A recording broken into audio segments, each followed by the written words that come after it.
Fry చేసిన తర్వాత oils మొత్తాన్ని తీసేసి డిస్కార్డ్ చేస్తూ ఉంటారు కదా, we can even use that frying oil. Waste frying oil ని కూడా మనం యూజ్ చేసి biodiesel ని ప్రిపేర్ చేయొచ్చు. And biodiesel consists of long chain alkyl esters. Of course కొంచెం కెమికల్ టెర్మినాలజీ మీకు methyl, ethyl, propyl esters idea ఉన్నాయి కదా. So biodiesel is simple methyl, ethyl and propyl esters, and it is typically made by simply reacting lipids are nothing but vegetable oils and animal fats with an alcohol producing fatty acid esters.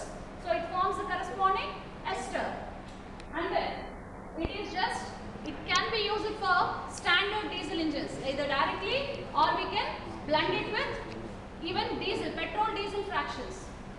Okay, petrol diesel fractions తో పాటు blend కూడా చేయొచ్చు. So let us see what is the history of vegetable oil based fuels. It was not the first time that we are using the biodiesel now. It was the first person who used biodiesel is Rudolf Diesel, who discovered diesel engine. So for the first time in 1900 in Paris, we discovered a diesel engine which works with peanut oil, and it was not his own idea. Just he liked to use peanut oil at the request of French government who were interested in its use. So what do insist చేశారు? And after diesel's mysterious death in 1913, development was focused on use of petroleum based oils. Now why should we make biodiesel? Why don't we directly use these vegetable oils? Why should we transform it into biodiesel? The reason is the plug or the fuel injector which was designed for diesel engines was not suited for viscous oils, but our vegetable oils will be mostly viscous in nature. So these viscous oils doesn't suit in the diesel engine. For that purpose we need to transform it into biodiesel, which will be very lighter. And you can see in the picture there, the segment that was formed there is glycerol, which forms viscosity to the oil, which gives viscosity to the oils. And the upper lighter fraction is the biodiesel. So definitely we have to make biodiesel. And we have four main methods of production of biodiesel. So there are direct use and blending. We can directly make use of the direct biodiesel, or we can blend them in different fractions, or we can make them into micro emulsions by mixing with other oils, or by thermal cracking, that is breaking them down into smaller fractions on heating. Widely used process is the trans-esterification process, which uses vegetable oils and animal fats.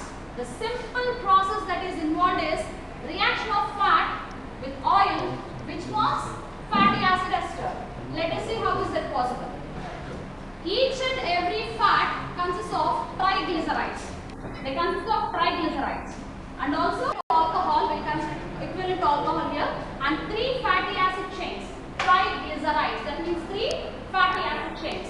And trans-esterification just describes the reactions where glycerol, I told you now, glycerol will be the heavier fraction.